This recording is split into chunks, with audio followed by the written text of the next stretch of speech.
si vous le permettez, avant de répondre à votre question, au nom de monsieur le directeur général de la police nationale, au nom de de la plus haute autorité de ce pays, de m'incliner devant la mémoire des disparus, de présenter nos condoléances également aux familles éplorées.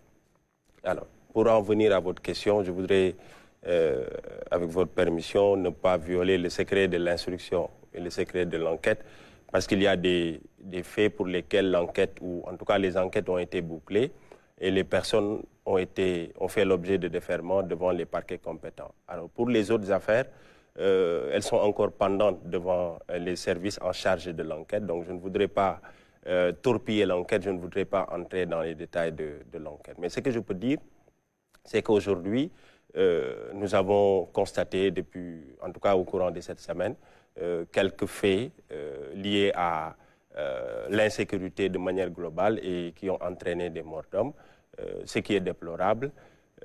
Mais la police nationale a déployé à travers ses services tous les moyens qui ont permis, dans un temps relativement court, pour par exemple l'exemple de Pikine, de mettre la main sur les personnes qui sont présumées soit auteurs ou complices dans cette affaire. Alors, la question qu'on se pose, c'est qu'avant, on voyait des agressions peut-être avec des couteaux, mais aujourd'hui, quand on voit le cas de Grand Yoff, des coups de feu devant une personne qui voulait s'interposer face à une agression, qu'est-ce que ça révèle exactement? Est-ce que Dakar est tellement insécure ou peut-être pas trop bien surveillé par la police que les gens se permettent de circuler avec des armes à feu comme ça, sans peut-être de permis de port d'armes?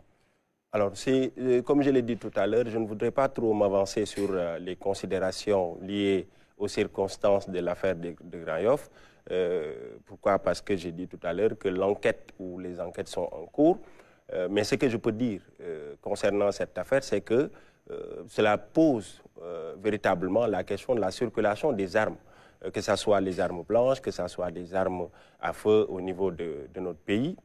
Mais c'est une problématique d'insécurité qui est prise en charge dans le cadre de nos actions de tous les jours, à travers nos politiques de déploiement des unités sur le terrain, mais également à travers une stratégie proactive qui permet aujourd'hui d'anticiper sur ces questions-là. C'est vrai que quand il y a des problèmes de ce genre, cela peut susciter un sentiment d'insécurité de la part au niveau de la population, mais ce que je peux dire, c'est que c'est comme si c'est plus un sentiment d'insécurité que de l'insécurité réelle. Pourquoi? Parce que les statistiques que nous avons au niveau de la police montrent effectivement que la sécurité au niveau de Dakar et sur l'ensemble du territoire national sont tout à fait maîtrisées par la police nationale, et ça, c'est les statistiques qui le montrent. Et 4 meurtres en moins d'une semaine, commissaire, on est en droit de se poser des questions sur la surveillance de certains quartiers. Pikine, Grand Yoff, ce sont des quartiers quand même criminogènes. Est-ce que la police est assez présente pour au moins dissuader les malfaiteurs? Oui, la police Parce que c'est de grands quartiers quand même. Oui, la police est très présente. Aujourd'hui, avec l'arrivée de la nouvelle autorité policière, dès son installation, elle a pris des mesures fortes et des instructions ont été données dans le sens de changer de paradigme, dans le sens de mieux se rapprocher des populations pour mieux prendre en charge les nouveaux défis sécuritaires. Parce qu'il faut le dire, aujourd'hui, les considérations qui sont prises en charge sont plus liées à des infractions, des crimes qui sont plus domestiques, passionnels. Pourquoi? L'exemple de Pikine en est un bel exemple. Pourquoi? Parce que les personnes qui sont aujourd'hui présumées impliquées dans cette affaire, c'est des proches de la victime. Donc, ce qui montre que ces infractions, parfois, se déroulent dans des sphères dans lesquelles la police n'a pas forcément une présence.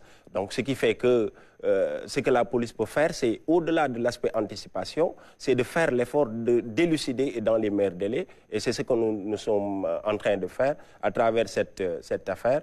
On l'a élucidé en un temps plus ou moins relativement court.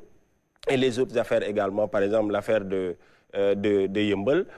Le principal suspect également a été appréhendé et actuellement il est dans nos locaux en position de garde à vue. Alors, le Premier ministre l'a dit dans le conseil d'aujourd'hui, renforcer la sécurité, le dispositif un peu partout pour éviter ces actes malveillants.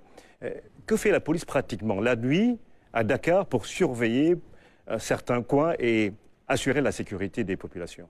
Oui, je l'ai dit tout à l'heure. J'ai dit que l'autorité policière, dès son installation, a donné des instructions. Alors, les instructions ont été claires.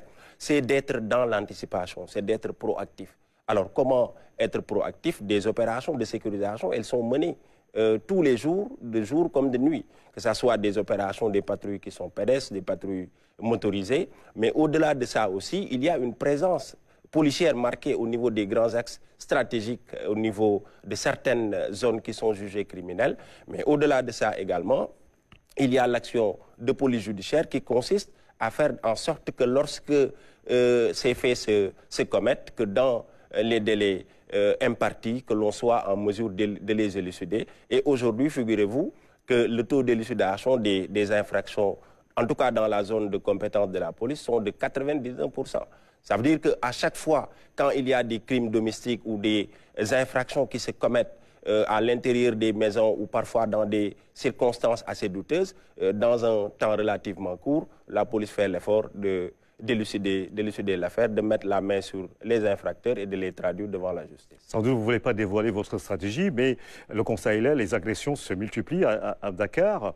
Est-ce qu'il n'y a pas lieu de renforcer justement les éléments de la police nationale un peu partout, qu'on puisse les voir la nuit dans certains quartiers qui, ma foi, des fois sont sous justement le diktat de ces malfaiteurs?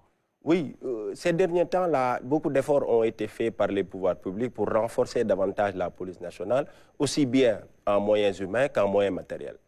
Et aujourd'hui, de par la volonté des nouvelles autorités, elle est claire, elle est affichée, qu'il y a une volonté ferme de renforcer la sécurité au niveau, sur toute l'étendue du territoire, mais à plus forte raison dans les agglomérations. Donc aujourd'hui, la volonté est là et des efforts sont en train d'être faits et déployés. Et les instructions qui ont été données, qui actuellement sont en train d'être mises en œuvre par les équipes sur le terrain, montrent clairement que la police s'emploie de jour comme de nuit à faire de sorte qu'on ait un Sénégal en sécurité. Il faut que la peur change de camp. La peur doit changer de camp et elle changera de camp. Pourquoi? Parce qu'il y a des fonctionnaires de police qui sont dévoués et qui s'engagent aujourd'hui à travailler pour que les honnêtes citoyens puissent véritablement vivre en quiétude. Merci, commissaire Mohamed Gueye, porte-parole de la police nationale. Nous parlions de ces meurtres qui se sont succédés.